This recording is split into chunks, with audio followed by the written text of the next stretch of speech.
আকাশ কৃষ্ণবর্ণ। মহাকালীর খড়গের মতো থেকে থেকে ঝলসে উঠছে বিদ্যুৎ। সময়ের গম্ভীর ডমরু বাজছে মেঘমন্ত্র স্বরে। সমস্ত চরাচর থেকে নিরুদ্দেশ হয়েছে আলোর সামান্যতম আভাস। কোথাও চোখে পড়ছে না কোনো নক্ষত্র, তারা, চাঁদ। শুধু অন্ধকার, গাঢ় তীব্র অন্ধকার। দিগন্তের শেষ সীমারেখায় বিদ্যুতের ঝলকে মাঝে মাঝে স্পষ্ট হয়ে উঠছে এক ভীষণ নারী মূর্তি। তুমি সেই অনন্ত জ্যোতির সেই জননী। যুগান্তরের লাঞ্ছনা, অপমান, ব্যর্থতা তোমাকেও করেছে আশ্রয়হীন, বস্ত্রহীন, খাদ্যহীন, প্রেম বঞ্চিত, স্নেহ বঞ্চিত। অথচ তুমি মা, তুমি সৃষ্টি, তুমি উৎস, তুমি বীজ মন্ত্র।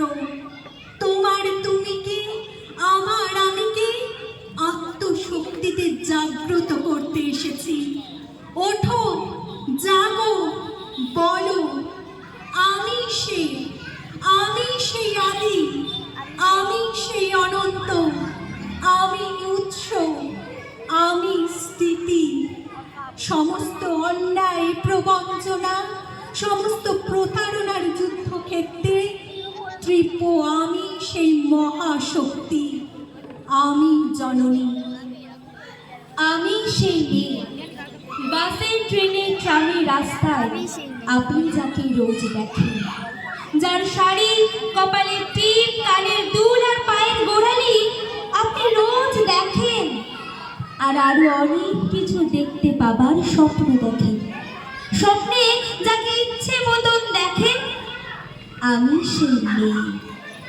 বিহারের প্রত্যন্ত গ্রামে দিনের আলোয় যা ছায়া মারানো আপনার ধর্মে নিষিদ্ধ, আর রাতের গভীরে যাকে বস্তি থেকে তুলে আনতে পানিক বরকন্দাজ পাঠান আপনি, আর সুসজ্জিত বিছানায় যার জন্য অপেক্ষায় অধীর হয় আপনার রাজকীয় লাম্পট্য, আমি সেই মেয়ে। আমি সেই মেয়ে, আসামের চা বাগানের ঝুপড়ি কাবিন বস্তি থেকে যাকে আপনি নিয়ে যেতে চান শাহিনী বাংলোয় মধ্যরাতে, ফায়ার প্লেসের ঝলসে ওঠা আলোয় মোদির চোখে দেখতে চান যার অনাবৃত শরীর, আমি সেই মেয়ে। রাজস্থানের শুকনো উঠোন থেকে পিপাসার জল আনতে যাকে আপনি পাঠিয়ে দেন 10 মাইল দূরে সরকারি ইদারায়, আর 20 মাইল হেঁটে ক্লান্ত বিধ্বস্ত যে রমণী ঘরা কাঁখে ঘরে ফিরলে বসিয়ে দেন চুলার আগুনের সামনে আপনার রুটি বানাতে, আমি সেই মেয়ে। আমি সেই মেয়ে যাকে নিয়ে আপনি মগ্ন হতে চান গঙ্গার ধারে, কিংবা ভিক্টোরিয়ার সবুজে, কিংবা সিনেমা হলের নীল অন্ধকারে, যার চোখে আপনি এঁকে দিতে চান ঝোঁটা স্বপ্নের কাজল, আর ফুরিয়ে যাওয়া সিগারেটের প্যাকেটের মতো যাকে পথের দুপাশে ছুঁড়ে ফেলে আপনার ফুল সাজানো গাড়ি শুভ বিবাহ সুসম্পন্ন করতে ছুটে যায় শহরের পথে। কোনে দেখা আলোর গধূলিতে একা দাঁড়িয়ে থাকা, আমি সেই মেয়ে। আমি সেই মেয়ে। এমনকি দেবতারাও যাকে ক্ষমা করেন না, অহংকার আর শক্তির দম্ভে যার গর্ভে রেখে যান কুমারীর অপমান, আর চোখের জলে কুন্তি হয়ে নদীর জলে বিসর্জন দিতে হয় কর্ণকে আত্মযোগে, আমি সেই মেয়ে।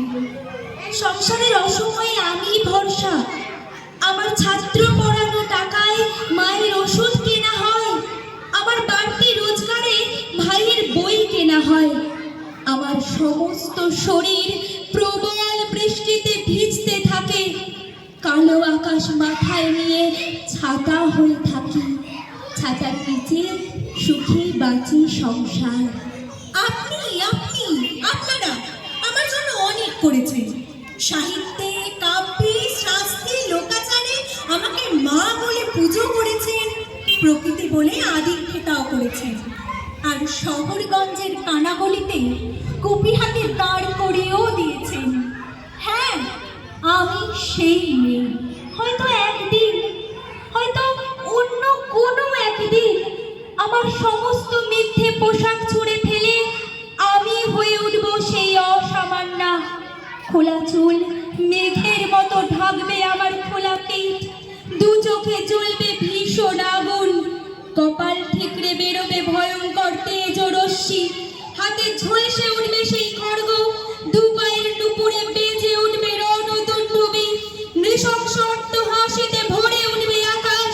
দেবতারাও আতঙ্কে স্তব্ধ হয়ে বলতে থাকবেন, মহামেঘ প্রভা ঘোড়া মুক্ত কেশিন চতুর্ভুজা কালিকা দক্ষিণা মুন্ডমালা বিভূষিতা। বিভৎস দাবানলের মতো আমি এগোতে থাকবো। আমার এগিয়ে যাবার পথের দুপাশে মুন্ডহীন অসংখ্য দেহ ছটফট করতে থাকবে। শুভ